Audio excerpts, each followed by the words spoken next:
Bonjour, nous sommes le 1er janvier 2015 et j'aurais parlé d'un sujet qui est très débattu, c'est la question du leader, à propos notamment de François Hollande, à propos de toutes sortes de dirigeants politiques. Qu'est-ce qu'on attend d'un leader et est-ce qu'il y a une cyclologie des leaders? Est-ce qu'il y a des temps où certains leaders sont souhaités et d'autres leaders sont souhaités? Cette question, je vois à quel point, lorsque j'écoute les médias, l'idée d'une cyclologie du leadership n'existe pas dans la représentation. Je pense que c'est un point qui sera certainement voué à changer dans l'avenir, car précisément, toute la question, c'est précisément le problème des leaders et du moment où on a besoin d'un leader et de quel type de leader on a besoin surtout. Alors, je dirais que idéalement, le leader, c'est celui qui est capable de faire avancer le consensus vers des solutions nouvelles, vers des formules nouvelles. Et ça, c'est un art très complexe. Ça veut dire en réalité qu'il est le grand réparateur, le grand nettoyeur, celui qui peut restructurer le système. Pas seulement dans le domaine politique, mais dans le domaine artistique, dans le domaine scientifique, dans le domaine artistique, dans tous les domaines qu'on voudra. Il est celui qui restructure le système et qui lui donne une nouvelle jeunesse, une nouvelle envergure.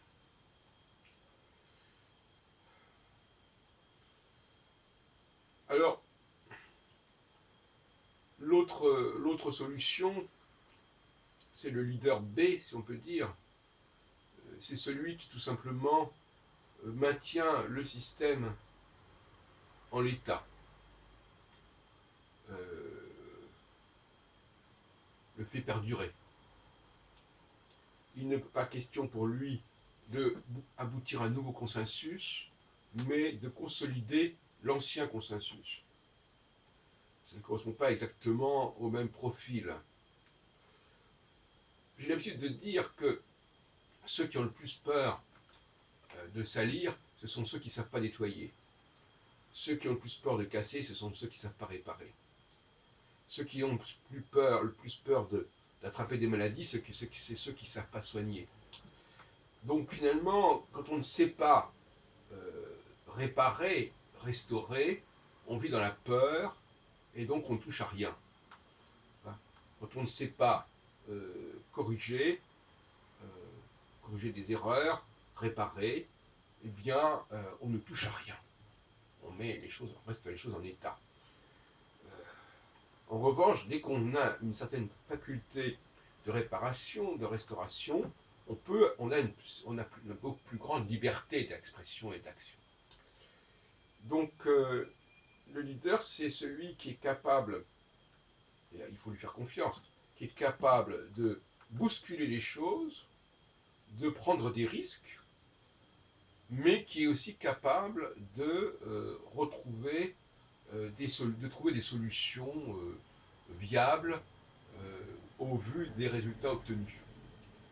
Et qui pourra en tout cas restaurer la cohérence, l'ordre des choses. Alors,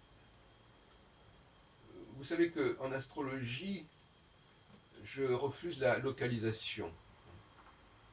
C'est-à-dire que pour moi, l'astrologie n'a pas à parler de la France ou de la Russie ou des États-Unis en particulier.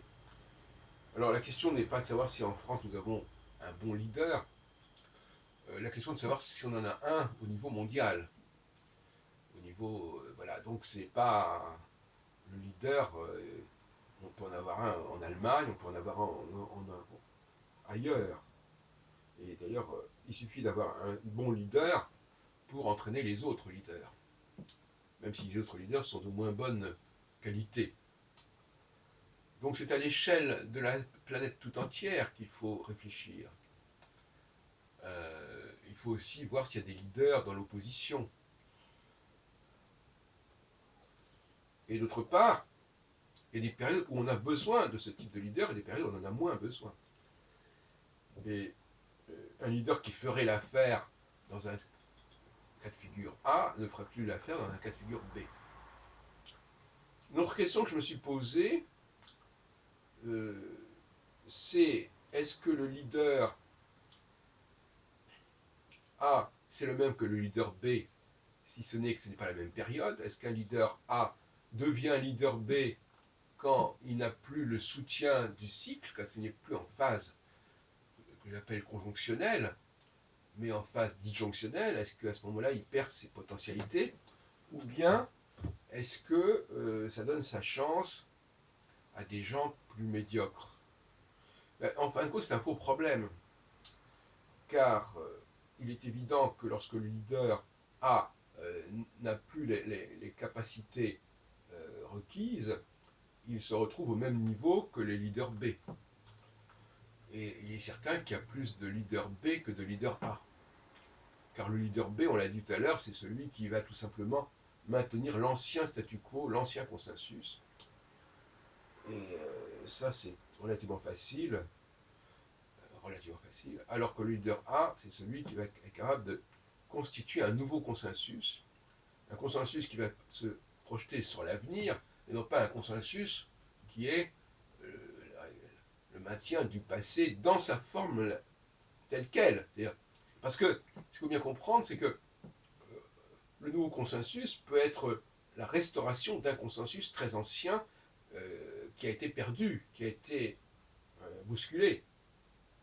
Donc, il faut bien comprendre que le débat est plus complexe que cela. Euh, la nouveauté, c'est relatif. Mais la nouveauté, c'est de restaurer le bon fonctionnement d'un système. C'est pas simplement de le maintenir dans un état de délabrement. Et c'est pas non plus le fait de partir dans des chimères et dans des utopies qui n'ont jamais existé. Donc nous avons effectivement trois états différents. Le retour aux origines, et il faut savoir y arriver. La construction d'un futur en décalage par rapport au présent, et le maintien d'un consensus ancien qui est celui qui est actuellement en cours.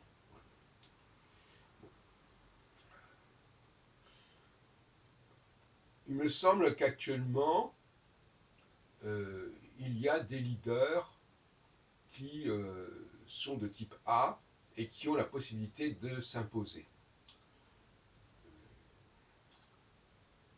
Ça ne se situe pas forcément au niveau de la France, ça peut se situer au niveau de l'Europe, et ça peut se situer même au niveau de l'Europe, ça peut être aussi bien en Allemagne qu'en Russie. Ça pourrait même se situer en Israël éventuellement, s'il y avait des leaders capables de faire évoluer la situation au lieu de maintenir le statu quo. Donc il y a forcément en phase conjonctionnelle une crise du leadership, c'est-à-dire qu'on n'est plus satisfait d'une certaine médiocrité du leadership, et par conséquent on se dirige vers des gens qui semblent avoir une plus grande capacité à faire avancer les choses et à ne pas reprendre constamment les mêmes problématiques et les mêmes recettes. Alors, je voudrais terminer cette intervention en disant que dans l'expression liberté, égalité, fraternité, il y a, et là je jouerai un peu sur les mots si vous voulez, mais le mot fraternité, il faut bien dire les choses comme elles sont, ça renvoie aux frères. Hein, il y a d'autres mots qui... Moi je ne sais pas si j'étais féministe, je n'emploierais pas le mot fraternité.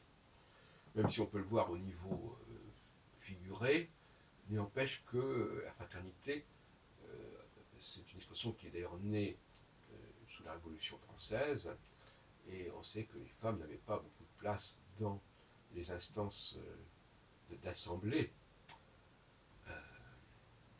Donc le mot fraternité renvoie à une masculinité, tout comme d'ailleurs le décalogue, les 10 commandements sont visiblement écrits pour les hommes et pas pour les femmes, puisqu'on parle on dit que tu ne convoiteras pas la femme de ton voisin, de ton prochain.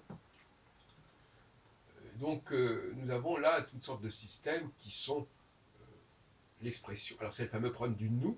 Qui est ce nous?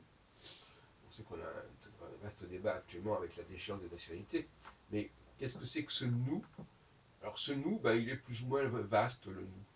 On peut avoir un nous très global, qui englobe la totalité des êtres humains, ou même des êtres tout court, et puis on peut avoir un nous beaucoup plus limité.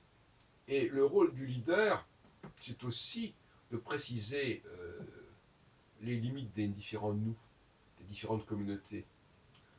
Et là, effectivement, il y a un acte assez courageux dans cette idée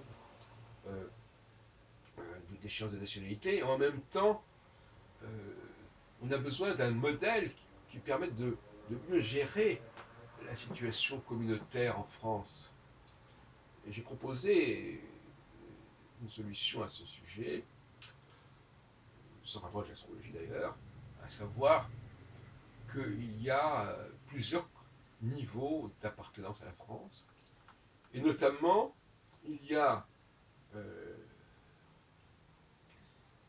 la France et il y a les immigrés qui vont vers la France et qui ont une sorte de religion de la France, tout comme les chrétiens ont une religion du peuple hébreu, de la Bible.